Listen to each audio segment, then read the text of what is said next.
Hey guys and gals, welcome to Prepper Talk Radio. We are radio for the ready-minded, or nowadays we like to call ourselves the podcast for the prepared. Tonight we're going to dig deep, and no jokes. You know, there is going to be a hoedown. We are going full bore. No jokes, huh? Chopping broccoli, huh? Chopping broccoli. Chopping broccoli. Tonight, One of my favorite. One of my favorite skits too. That's for all of you Saturday Night Live long time ago aficionados. But yeah, we're excited to do gardening. We had a guest and then they couldn't make it. We had another guest and they couldn't make it. So today we're going to go from like the beginner mode, what we've learned and what you can adapt and kind of improve. And we've done some hard-hitting journalism approach to gardening. I've made these guys dig through the furrows of information out there. And hopefully you can give us a like and a subscribe and share this with your friends who are getting into gardening and starting to love it like we are. Today, we are brought to you by our friends over at Survival Garden Seeds. We've got a link below where you can get in and get all the seeds. I mean, it's not just seeds, but like they have survival kit seeds. They've got seeds. They've got microgreens. They've got all the stuff you're looking for. So check that out. And don't forget to join our Facebook group, Emergency Prep and Self-Reliance. How you guys doing? Fantastic. I'm here. Doing good. I'm down to the last few days before my daughter actually gets married. One daughter, and so it's crunch time for us. And so, anyways, it's a lot of exciting things happening in life as new phases come to fruition. So, feeling the pressure? Oh yeah, I was like, wait a minute, my daughter gets married in just over 2 weeks. I better figure out what I'm doing. That would be important. Yeah, right. So, anyways, yeah, I'm excited to get into the topic today, and more than anything, just learn too, because I was talking with my wife the other day, and we had some.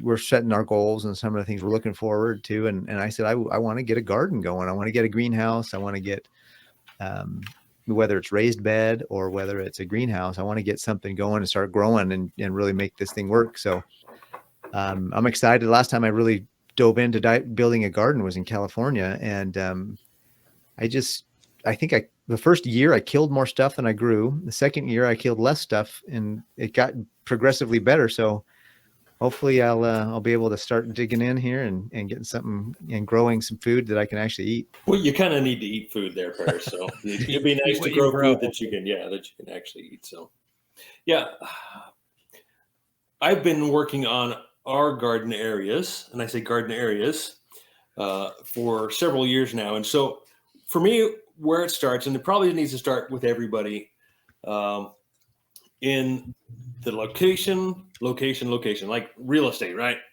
Location is very important. And the big part about location is the soil, right? That the soil has to work. It has to be good soil. It has to have organic matter in it, right? Mm-hmm. So we have raised beds, we have some in ground. I've been working on it for a number of years, adding organic matter to our soil. We have quite clay soils in our area, and just very hard, just dirt, not soil, dirt, not much in the way of organic matter and quite a bit of clay where we live. So I've been working on adding organic matter for the past several years, and just the past really 2 or 3 years, I've been noticing that what I'm planting actually grows. And we're actually getting some decent food out of there. So it's really been a little bit of trial and error for me the past number of years, seeing what works, what grows well in our soils. And I guess that's kind of my approach to gardening is, yes, there's a lot of there's a number of different ways to go about it. You can amend your beds, which you need to every year. I don't plan on using fertilizer. I guess that's what I'm getting to. I don't want to use a typical traditional type fertilizer unless there's something very specific I want to grow that needs something specific. Yes, all gardens need nitrogen. What do you mean, like a traditional fertilizer? Well, as in something I go to the store and buy and add to the soil. Gotcha. I am all about composting, about using organic material and amending the beds and digging them in. And I've really been able to turn a pretty loamy clay soil into a pretty nice garden soil by adding garden. So what's labeled as branded as garden soil, which is kind of a mulch, is really kind of what it is. It's matter that's or branches, twigs, partially decomposted, and adding that to your soil to your dirt or to your clay to turn it into soil. And so that's what I've been working on. And so that's, I think, the place to start for most everybody. If you have great soil where you live and you can just plant, that's great. I don't. And that's probably the case for most people who live in residential areas. The problem with living in a residential area, right, is we have basements. So when a basement gets excavated, what happens? All that dirt, all that rock, and all that bad dirt goes to the top. Gets spread out, comes to the top, and gets spread out all over the entire lot because they're not going to haul it away. They don't want to haul it away because it costs money, right? Yeah. So we have all this really bad soil, the bad dirt on the top that needs to be worked with. If you're in the process of building and you have a basement, you're excavating, and it's not good dirt, I would say haul it off or put it somewhere else and try and keep your native soils on top. So that's the place to start, is with your soils. 100%. It's funny because like similarly, my backyard where I garden, where my greenhouse was, where I still have my raised beds, we're not growing anything because we're moving. But the cool thing is like, as I did my raised beds, I took all the leaves, all the debris, everything we had from last year, and I basically, in the year before, and I took all that and composted it, added in all my regular household compost. And last year's garden from the prior year, the first year I had to have some additives because I hadn't been here long enough to have a good compost. But the second year I used I'd had a year for all my compost to really sink in, and it was so much more productive. There were certain things like my cucumbers, I just had way too many of. My Me too. sweet potatoes, I had way too many of. And that then leads to, okay, now I got to be proficient in canning and food storage and food preservation. But it's like getting to the point where you're not just growing a little bit, but growing a lot. Don't expect in your first year. So if you're listening and you're like, oh, my first year, it's going to be overwhelming. Don't expect to have a giant harvest. Exactly. If you do, holy crap, you knocked it out of the park. Yeah. And it all has to do with your soil. I mean, mostly has to do with your soils. It's about organic matter and time. Like you say, you can't typically at first expect to have great results. It's going to take time, and I've been patient by amending our garden beds for the past number of years, and I think we're finally to a point where we have a really nice soil to grow in, down a good 12 plus inches. So, yeah, I think for me, as I look at my area where I just moved to, a couple things came to my mind. One is I searched for a group on Facebook that was like a gardening group in my city, because I know that other people are going to be able to accelerate my learning curve. If they're already in my city, in my zone, they know roughly the similar soil temperatures. So that was one thing. And the next thing I'm going to probably do is go actually to a farmer's markets and ask the farmers and say, hey, listen, obviously if it's at a farmer's market, they can grow it because it's local. And if they can grow it, I can grow it. So those are some, I think that's a really good idea for me anyways, as I was thinking about what are the things I ought to do to accelerate my learning curve, is if I go thinking, oh, I'm going to grow this, that, or the other, and I go to the local, farmer's market and they're like, no, that doesn't even grow here. I'll be, oh, well, then I was delusional, so I want to grow things that will grow in this area based on people's already, if somebody's already invented the wheel, why try to reinvent it? So that's kind of my thought process. And so I did join this Facebook group. It's called, gardening in my city. I mean, it's not what it's called, but it's in the city name. Anyways, it's the gardening group, so you can look it up on Facebook. And another thing to look up is like on Google. I know that Shane and I are close to a university. I think you are too up there, Scott. You're closer to UVU, or not UVU, but Utah University. Utah State. They're the primary ag school in the state. Yeah. Well, So Utah State is. so if you're their- close their to extension. a university, a lot of those places have agricultural, divisions and departments. Then they have a lot of free materials that say, Mhm. hey, this is the area within a few miles, several miles of the school.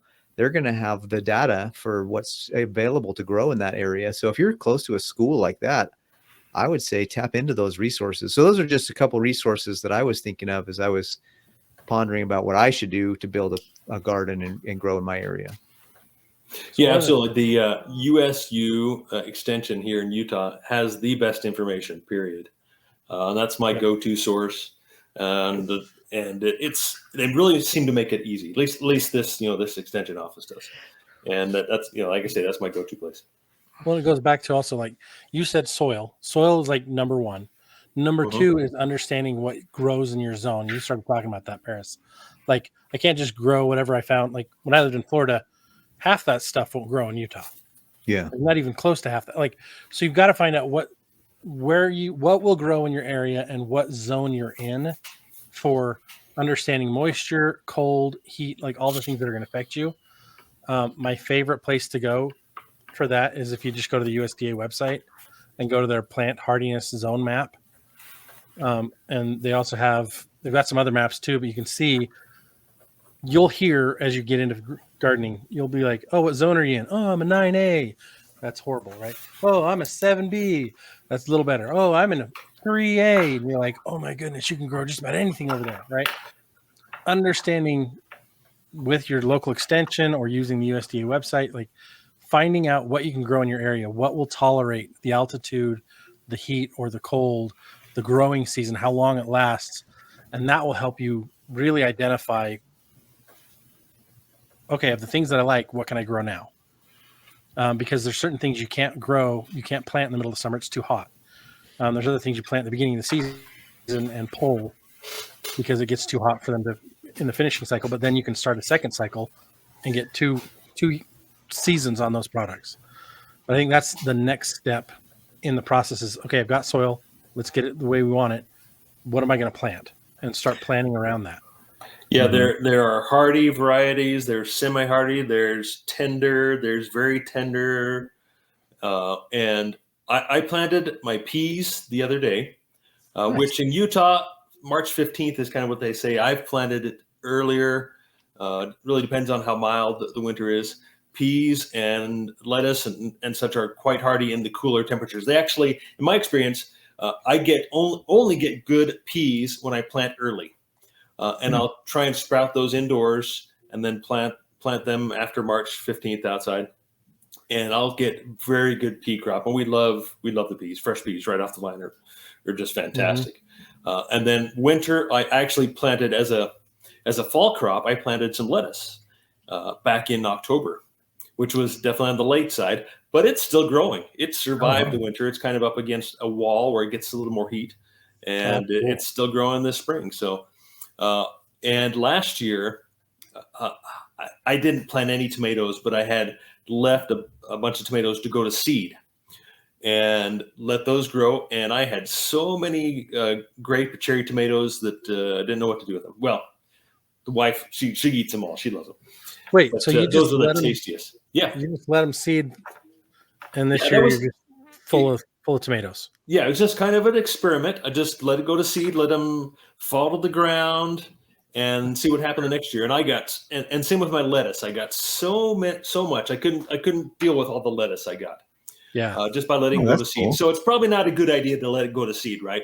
So last So your year, fruit, so the fruit falls off. You don't pick it up and clean it. You just nope, let it sit in the dirt, I just let it sit. I didn't even turn the soil over. I just let it do its thing. and it still grew the Yep. next year. A fantastic. So Well, that's that's- what I'm trying to do is something more passive that takes care of itself, right? That I don't have to put in other input other than organic material than from my own compost, and just do it as simply as I can. Well, that's how God created all these Yeah, plants to reproduce. Like, we get exactly. so overly technical, and I we got to agree. put this in this place. Oh, this has to go 1.5 inches under the ground, right? Yeah. It's funny because, like, you know who the number one planter of trees in the world are? This group is individuals. The forestry ones. The number one planter of trees in the world. I would say trees themselves. Squirrels. Oh, squirrels. Okay. Oh, dang. Squirrels are the number one. You can Google this. It's the weirdest thing. I'm like, what? They plant so many. They bury so many seeds for food preservation. They forget most of them where they are, and they're all buried at different heights and different places and different things. And it's like they're the number one tree planter out there, right? But yet, even without them, trees would still grow because when the seed hits the ground, it starts burying itself. And this was the coolest thing. This goes into leadership and life and improving yourself. But like when you plant a seed, which way does it grow first? Down. Well, Yeah. actually, it reaches to the sun. I'm just trying to think of the sprouts. I do a little bit of sprouting. So a seed, especially like an example of a tree, a tree grows up and down, but it will reach down first. And then once it's reached down, it will start going up. Mm-hmm. So you have to be expanding in both directions to really grow. Our gardens will do what they're designed to do, right? We need to do what we're designed to do. If you're not growing, if you're not expanding and improving yourself, you're missing the point of your journey here on Earth. But like, just as God intended for plants to grow and produce food for us, we're supposed to grow and become like him, like become better. And so it all goes back to the garden, how we can manage and take care of what we've been given and better prepare and better provide for ourselves, the better quality of life we're going to have. And I've talked about this a number of times. Barefoot in my garden is one of the best feelings. Walking around in the garden, working in the garden barefoot has been therapeutic. It's one of the best benefits I've found besides eating the potatoes. That's one of the best benefits I've found of having a garden. Getting dirt under your nails, just getting your hands really dirty. And, I know some people wear gloves. That's fine. I prefer to do whatever I can with my bare hands. And, it's part of grounding, connected with Mother Earth as well. So, yeah, totally agree with that. I think another important part after that is I know that you can drown seeds. So you got to make sure that they have enough water, but you don't want to give them too much.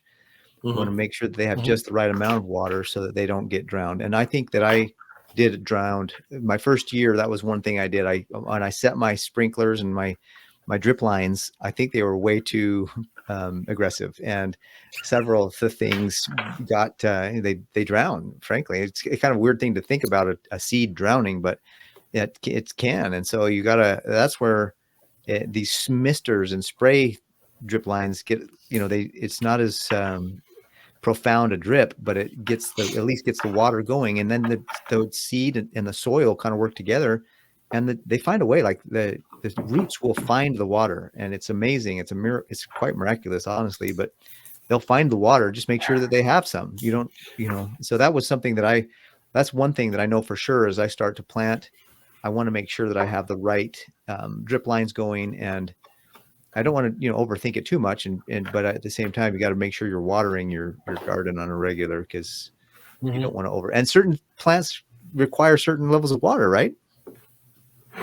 True. Well, like some will require more, some will require less, but I think the biggest enemy to that is either A, you're overwatering, or B, you're underwatering, or you're not preserving the water in the soil and it's evaporating too fast. That's why sprinklers are the big no-no in gardening. Yeah. Whereas drip lines are what everyone says is the right way to do it, or irrigation, right? But also Shannon, knowing what kind of. Oh, sorry. Go ahead. Well, I was just going to say, knowing where to plant things so that you're not overwatering the wrong ones and underwatering the right ones and setting them up on different lines. It can get extremely complex, but it doesn't have to be. And like I used an irrigation drip line with a solar timer. And so every morning when the sun would come up, it would water. It'd water for a half hour and hit all the zones I needed to hit. And in the zones I didn't want it to hit as much water, the drip line in those areas was there was two different ones I had. One was a high flow and one was a low flow. And the low flow went to the areas where I didn't want as much water. And that way I didn't have to have multiple systems. I didn't have to have multiple timers. I didn't have to be out there manually doing it myself every time. Saved a lot of the headache. Well, yeah. I think a big part of that is the soil itself. So if it is very much a clay soil, things will still grow well in clay. You just have to water it more slowly. It takes more time for that water to sink, to get down to the roots. It's got to permeate through the clay. So you've got to water it for longer at a lower rate.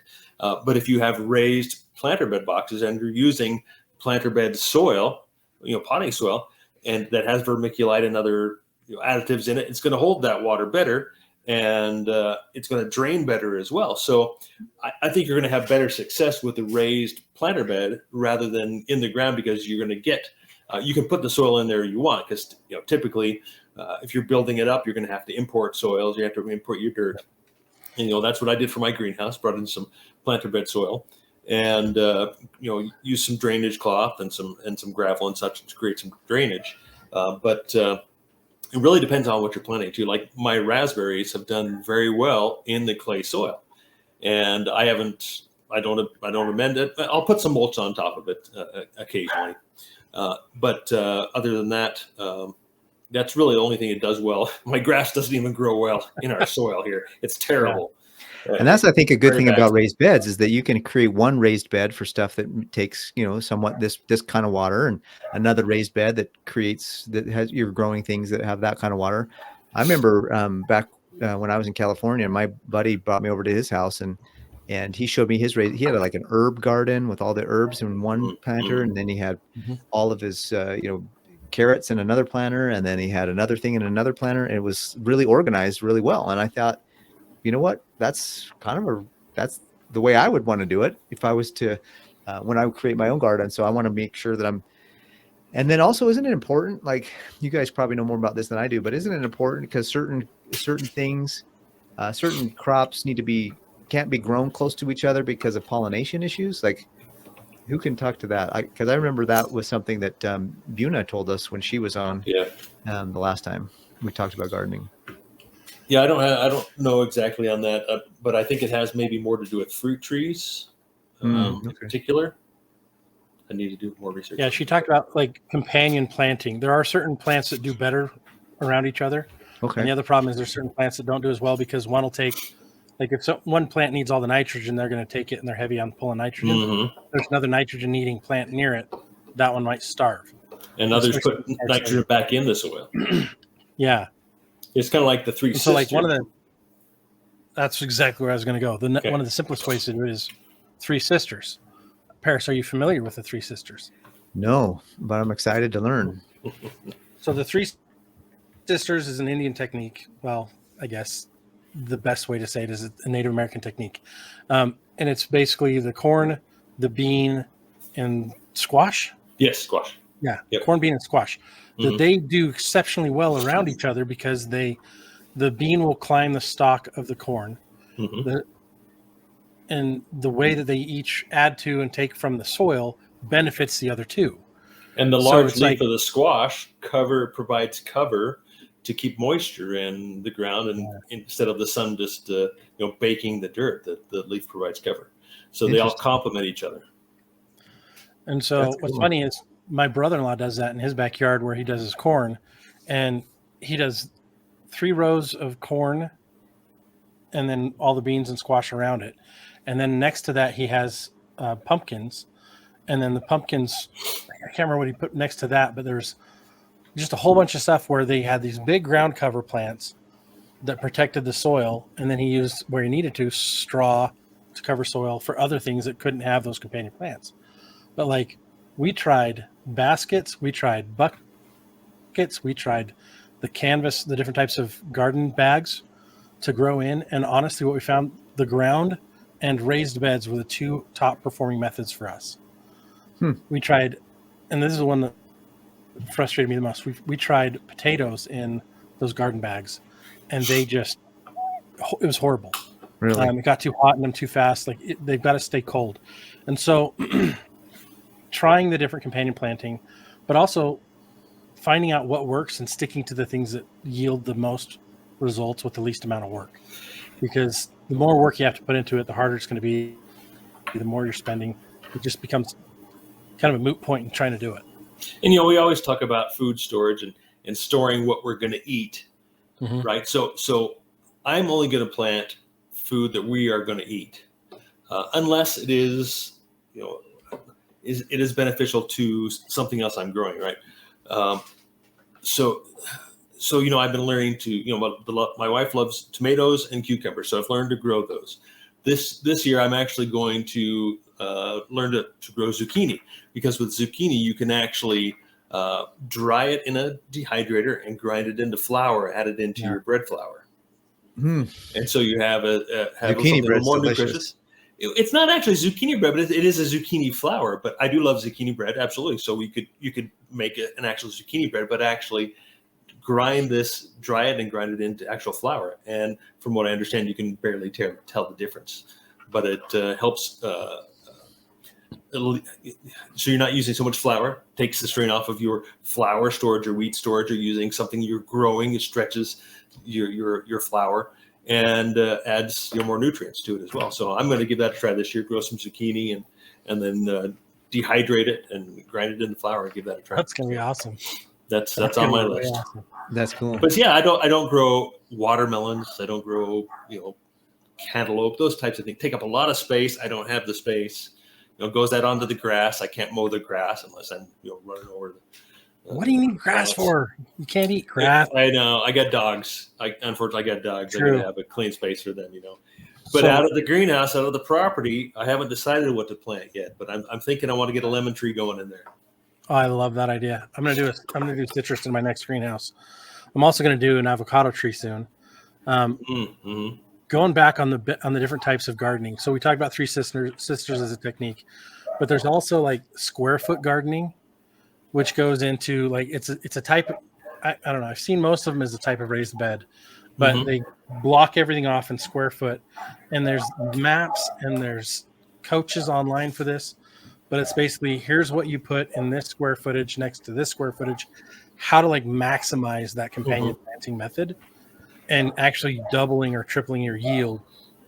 And so this is where you've got to find local people who are doing the same thing. Find your Facebook groups, find your Discords, find your local extension, and find people who are doing the same thing, because it can be awesome being involved in that. There's also things like Mittlighter method, which is more about less caring about the soil, more caring about what you're flooding into the soil and farm in regards to the different types of nutrients that you're throwing at this plant at a certain time. But like there's so many different things. And then there's like one that I'm super stoked about trying is hydroponics. Oh yeah. So if you're listening to this, you're like, well, that's great. I don't have any land, jerks. We got you. Like we got you. There's so many other ways to grow. You don't have to have a huge garden. Like you can there's hydroponics, and part of that is the world of I just lost my word. Microgreens. You're basically doing a wet tray with little tiny soil, putting all the seeds across that. You're sprouting them, and you get tons of nutrient density out of them pretty quick. But you can do it with grow lights and little flat trays. But then the next level up is to actually do hydroponics or aquaponics, where you're mixing it with fish. So you're adding additives for the nutrition in the water and running the water through either pipes or having it in tubs. Obviously, not clear tubs. They have to be opaque. They even have the towers that you can put in the corner of your apartment. That a tower you can put, whatever, grow several different things out of that tower. And I'll post a couple of ones that I've got my eye on in our Facebook group, so you guys can see what I'm talking about. Which, reminder, go check out Emergency Prep and Self-Reliance. If you want to get involved in the day-to-day with us, that's where we chat. We've got a fantastic community in there. Love to have you. Growing every day. If you're a gardening expert and you're like, guys, you need to talk more about XYZ and you want to correct us, yes, please. Hop in there and correct us. We love correction. That's how we grow. Just like our gardens. We grow by being corrected. We need that fertilizer. We need to be pruned. We need to be pruned and dunged and heaped.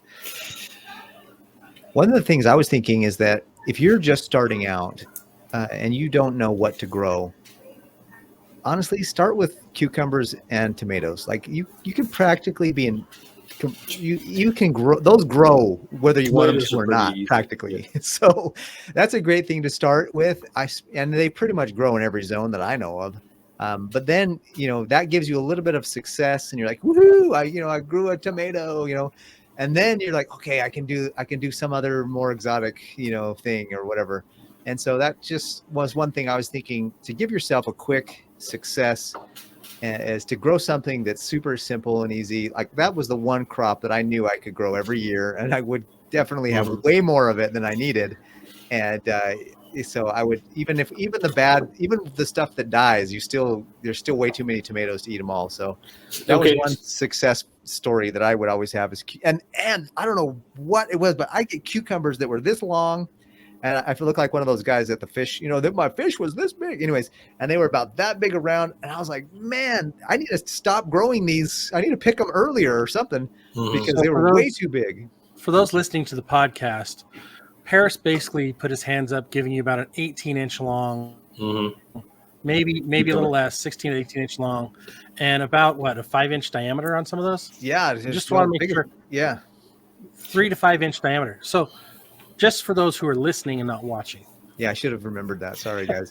So here's the question. Forgive me if you're just listening. Although maybe you should repent and come watch. Anyways, I don't know.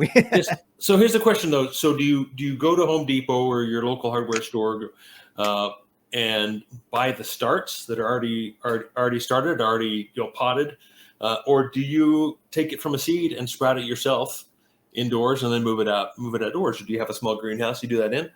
So I find it going and buying a start. I find that completely against my what's the word I'm looking for? Against what I'm trying to do.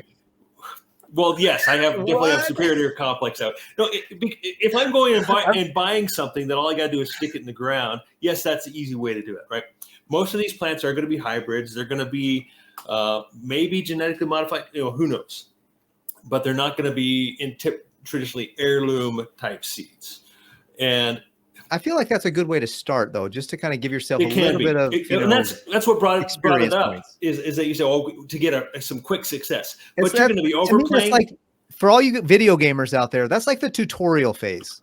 Once you're done with the tutorial and you're out in the real world, now you got to start planting your own seeds. So here's an example. My wife wanted me to plant one of these years, a couple of years ago. Wife wanted me to plant some tomatoes, and I was just busy, never got around to it. So she came home with one in a pot, right?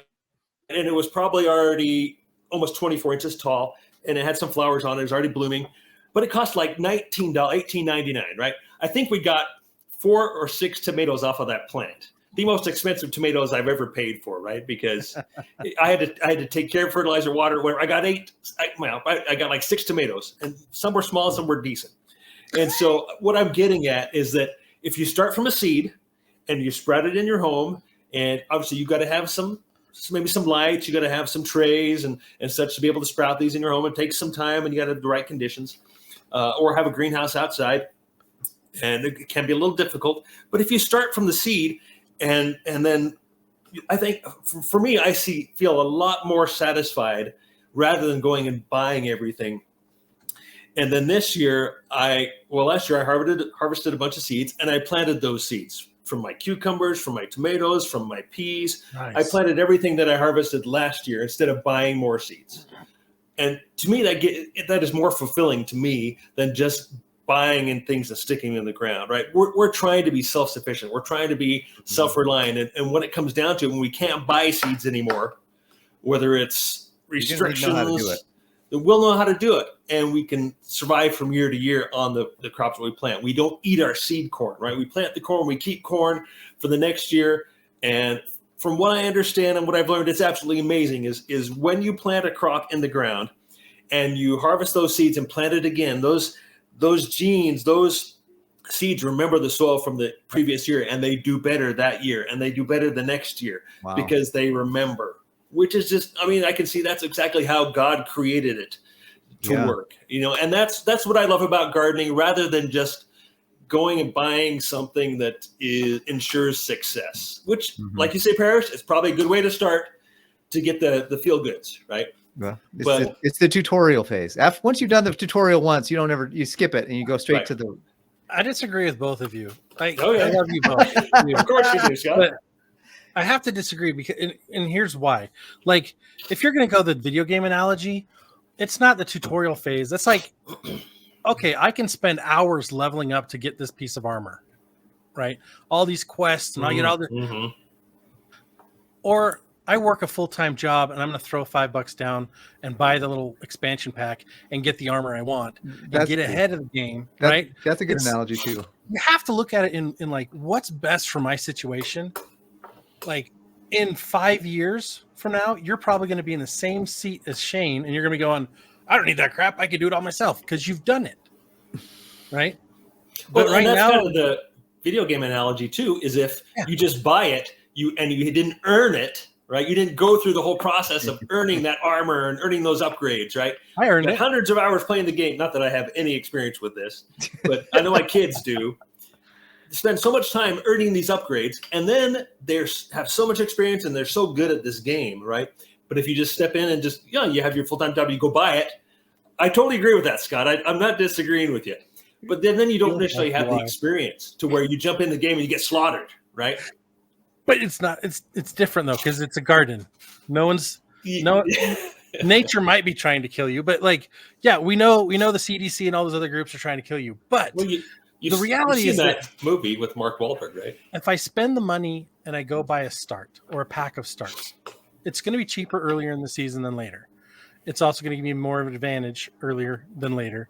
Later, it's going to have less that it's going to produce because it wasn't in the ground early enough. But like, there's advantages and disadvantages. But I think overall, the advantage is if I can get something started rather than nothing, whether I get it from I put it in the ground myself as a seed, or I get it as a start. Preferably, if I'm going to buy them, not from like your big box stores, get it from your local greenhouse. Local greenhouse. That is like the best, or even your Tractor Supply. They just, those guys have, I've found the best starts everywhere I've looked.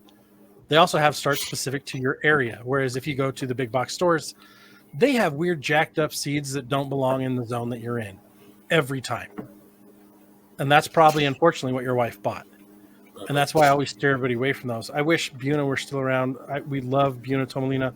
She was our local garden expert, and she's fantastic. Like, my garden doubled by just the things that she would tell me to do. And it came back down to, and just kind of recap everything we've talked about, soil. Get your soil right. Get the nutrients right. Take care of it year after year. Then as you're growing, you're learning and mastering how to water it. You're learning and seeing, okay, what else can I add to this area? What grows better in this area than the other areas of my yard? And then start collecting your seeds and reuse every year because, yes, they do learn the soil. Yep. And also make sure you like the way those ones taste before you replant them the next year, because there's things that I've grown that I pulled the seeds and I'm like, yeah, we're going to grow some, do some more. And I started eating it and I'm like, oh, that's not, no, we're not going to do that. So use your taste buds as your best friend in the whole process. But no matter where you're starting, start somewhere and start getting self-reliant in your food production. Shorten that gap between the producers thousands of miles away a lot of times, or even overseas, sending you your fruits and vegetables, and get it grown in your own yard. Yeah, one last comment that I've noticed the difference is just spending time in the garden. Like you say, barefoot, grounding with Mother Earth. Tell your garden you love it. It will make a difference. It is absolutely proven. Saying positive words, singing, playing music makes a difference in your garden and the quality of your life too. Yep. That's awesome. And that could be a whole other episode, but like classical music in your garden is phenomenal. Country, as much as I love country, it kind of kills your garden. Rap destroys your garden. Popular music destroys your garden. Like it doesn't need to be around your garden. And so if that tells us about our gardens, it shouldn't be around our kids either. That's funny, dude. It's take it for what it's worth. Mm-hmm. All right, my friends. Thank you for participating in today's podcast. Those of you guys watching on the YouTube, make sure you hit that like and subscribe, share this video if you can. We appreciate every single one of you, and we are excited because looking at the stats, we're in the top 3% of podcasts out there, not just in prepping. This is fantastic. You guys are showing us that you like what we're putting out by downloading and listening. So thank you for that. Join us in this cause and helping get the world better prepared. It starts one family, one house, one individual at a time, and grows from there. Keep on building your community. Join ours. Let's get ready minded together. Thank you and have a good night. See you next week.